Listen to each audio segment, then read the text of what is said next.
Hello everyone and welcome to my channel. Today we'll be painting a rune priest from the Fyreslayers.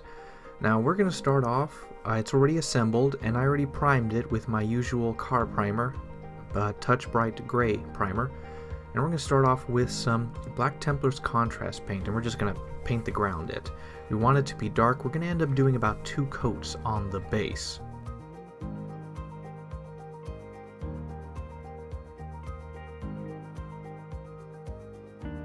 Now, moving on to, well, the largest part of his body, once again, is always the hair for these dwarves. So with Corn Red, Wazdaka Red, Evil Sun Scarlet, and Trollslayer Orange, there's going to be Dorn Yellow and Sunset Everland later. But for right now, we're going to start with Corn Red, and we're going to apply this on all his hair and for his giant cape.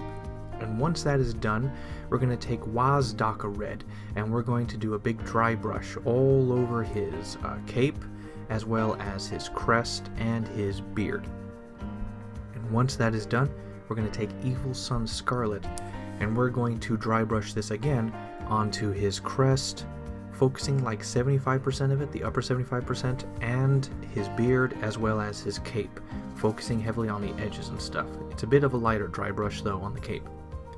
And then once that is done, we're going to go to Trollslayer Orange. We're going to do a little bit different. We will dry brush on the cape, we will do a light dry brushing on it, and we will focus on the edges of the cape so that it outlines the cape. The second thing we're going to do is, as far as the crest and beard, we're going to do a light dry brushing on the crest, but we're going to take our paintbrush and we're going to paint on the tips of his frazzled beard.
I'm going to be using this Everland Sunset, or whatever the yellow paint I was using constantly. I'm going to paint the tips and edges of his beard here, like the last 75%, no, not 75%, the last 25% of each of the hairs. Go figure with what you think is right. And we're going to paint the tip of his crest, this, like a little bit of an overbrush, onto the top of his head and hair. We will then take Dorn Yellow and dry brush the very tip of his crest a little bit. We will eventually go back and paint the little tips just to make sure the lines are strong on the tip of his hair. And then we'll take Dorn Yellow and paint the very tips of each of his strands of hair. Don't forget to do the back part of the beard as well. Now we're going to try to be a little different. We're going to take some Leadbelcher and Seraph Sephim, which is a light brownish color. And we're going to take all his weapons and we're going to paint them with a base layer of Leadbelcher. And once that is done, we're going to take Seraphim Sephia and we're going to just put a wash all over his metal weapons. And don't forget that his cape also has like a comma, a scythe, a little scythe. And then once that's done, we're going to overbrush / dry brush the Leadbelcher onto the handles and blades.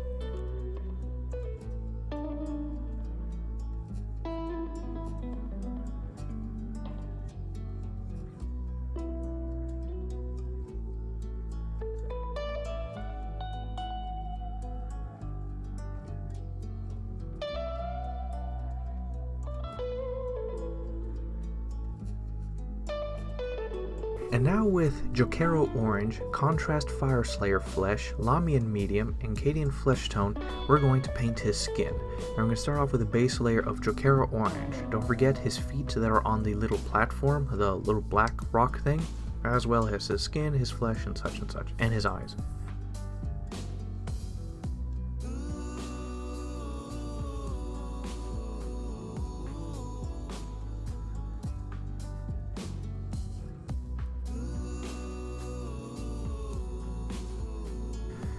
And once that is done, we're now trying out this Fyreslayer flesh. We're going to mix it in a 1-to-1 mix with Lamian medium to dilute it a bit and give it just a little bit of water to make it flow easier. And then we're just going to coat the whole skin in it.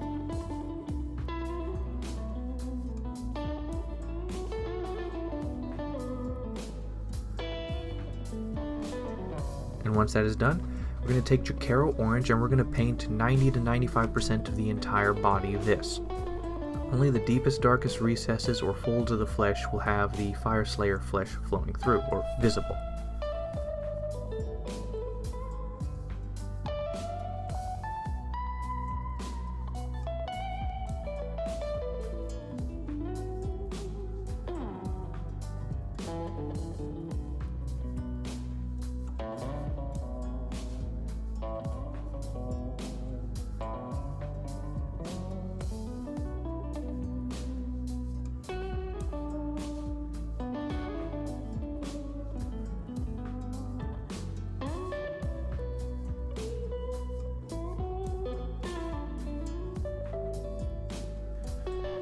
And once that is done, we're going to take the Jacaro Orange and mix it 1-to-1 with Cadian Flesh Tone, and we're going to apply this to around 75% of all the flesh, the raised areas.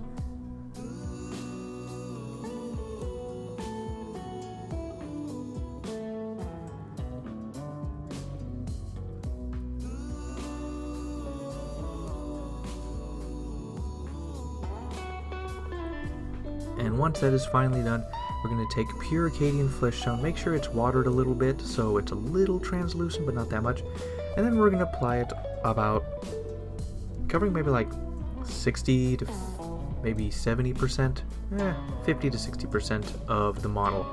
The upper raised areas and stuff, his fingertips and such and such.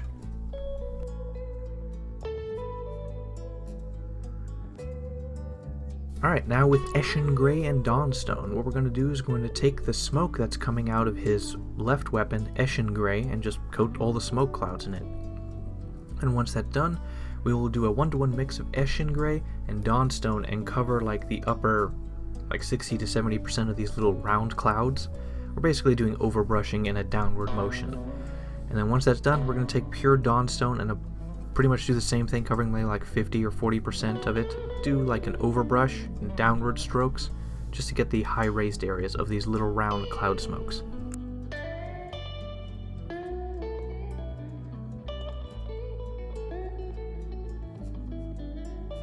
And then with Rhinox Hide, Mournfang Brown, and Agrax Earthshade, we're going to paint the leather pieces on him. We're going to start off with Rhinox Hide and paint the leather of that giant belt he has around him.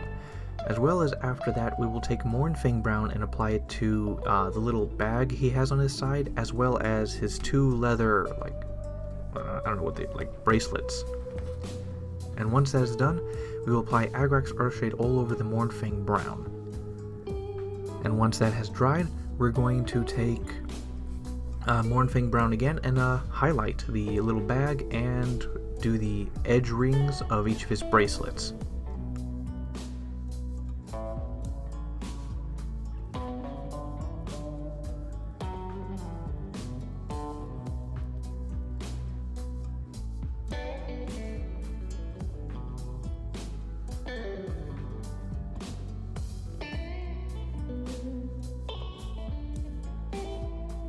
And now with Wazdaka Red and Evil Sun Scarlet, we're going to paint this tiny little flap that we missed in the front. We're going to start with the darker color and just apply it all over this flap, and then we're going to take the Evil Sun Scarlet and just do edge highlight on it. Just simple and quick. This is small and insignificant, but it will stand out if it's terrible. Alright, and with AK Interactive Ultra Matte Varnish, I should have done this before I did the metals, because this will ruin the metals. Basically what this is, we're going to apply this all over his crest, his flesh, his beard, actually pretty much everything we've painted except for his metal axes.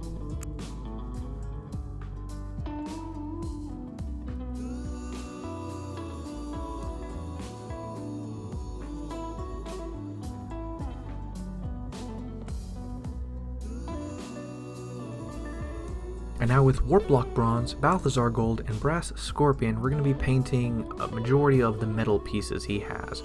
We start off with Warplock Bronze, his square bucket helmet, his face mask, his belly shield belt thing, his shoulder pads, and these little pieces of metal on the back of his cape and such.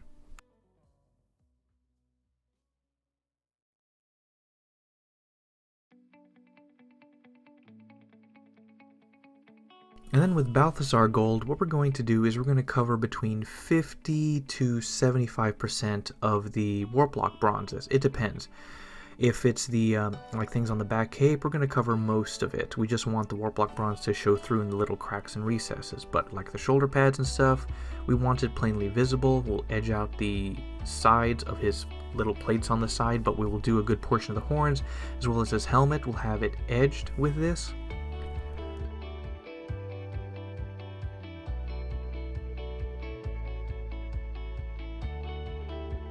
And then with Brass Scorpion, we will do the tips of the horns, some higher raised areas of the edges of his bucket helmet, the edges of several of his shoulder pads, and the center parts of, I don't know how to describe it, like his flap and the cape flap is like sort of V-shaped, so the upper crest of each of these little things.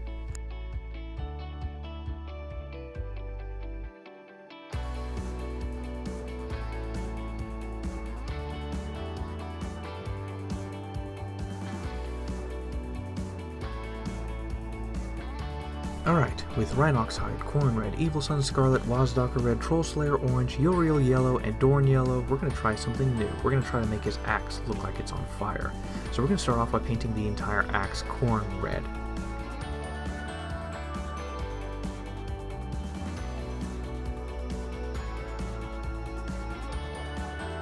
And once that is done, what we're going to do is a process. We're going to start stipling. We're going to go with Evil Sun Scarlet, and we're going to cover 90 to 95% of the entire axe with a stipling effect from an old brush. And once that is done, we're going to move on to Wazdaka Red. Wazdaka Red first, then Evil Sun Scarlet. We're going from darkest to lightest. And so what we're going to do is continue to stipple more and more on, and we're going to get lighter and lighter, and we're going to do less and less coverage each time. And when we get to Uriel Yellow, we're going to slightly highlight it by like stippling in the direction of the blade so it actually picks out the edges of the metal. And then when we get to Dorn Yellow, we will apply thin lines here and there, back and forth.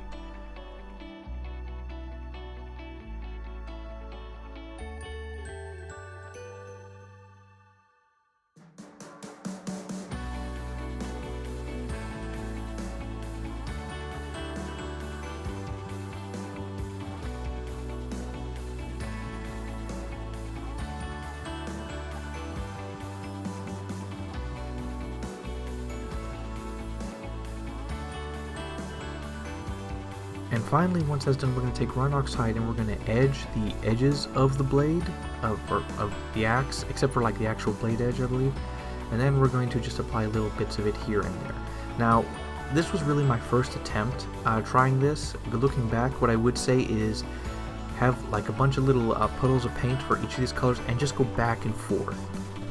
Darker towards the center, lighter towards the edge. Go back and forth until you're satisfied, till you can see like all the colors, but the darker colors are less visible. And now onto the good paints. With Vallejo Liquid Copper, Liquid Gold Old Gold, and Liquid Gold Gold color, we're going to paint all his magic runes. We start off with a layer of Liquid Copper as a good foundation. We'll find it on his wrists, on the ground. He has runes there for some reason. And a few other places, as well as his cape. I'm going to figure that he's a priest, he might use his magic runes on his cape. And once that is done, with Vallejo Liquid Gold Old Gold, we will cover like 90 to 95% of the runes in this. The copper makes for a good foundation.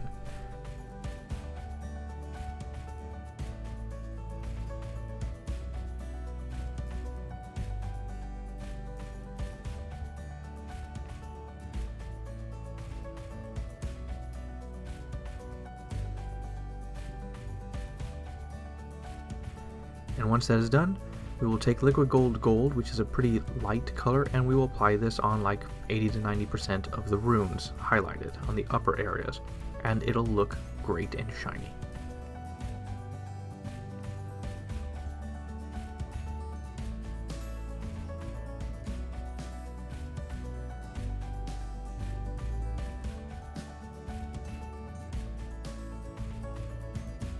And then with super glue we're going to begin final assembly. The cape will have a small drop and just applied carefully there, and then we will also apply it to his little stubs and attach the feet. One thing to note is when we use the Vallejo Liquid Gold Old Gold, it takes a long time to dry. So when you're pressing these things together, that stuff is going to be wet for a long time. So watch out.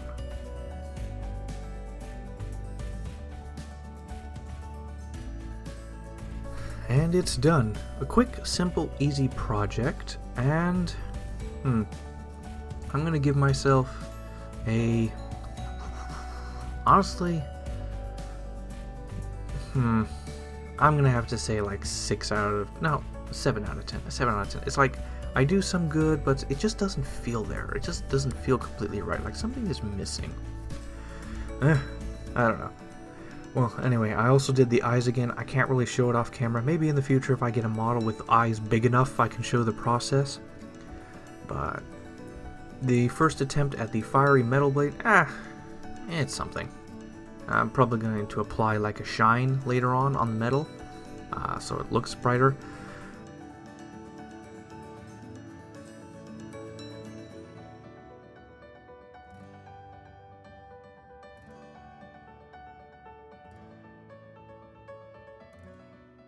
Alright, quick announcement. So basically, I was a day late. I don't have a schedule, but I try to at least put out one video a week-ish.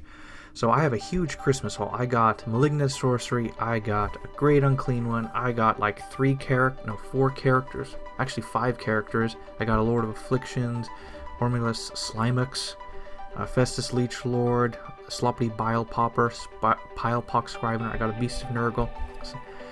I also have the rest of my Indomitus box, and I also have an entire Fyreslayer army, which I've painted the past 3 videos. I have 4 more of those dragons, Magma Droths, to paint, as well as 60 Volkites, as well as 5 Hearthguard Berserkers, not including, apparently he got a few more for Christmas, so I'll be painting those up probably in the end. Yeah, why am I doing this for him? Well, he's the only person I've been able to play with for the past year, so...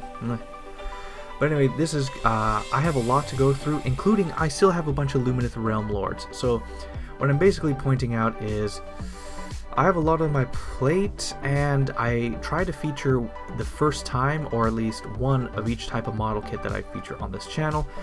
And there's a lot coming forward. My very next models coming up is going to be, I have 2 different kits of Puskyle Blight Lords. Yeah, Blight Lords.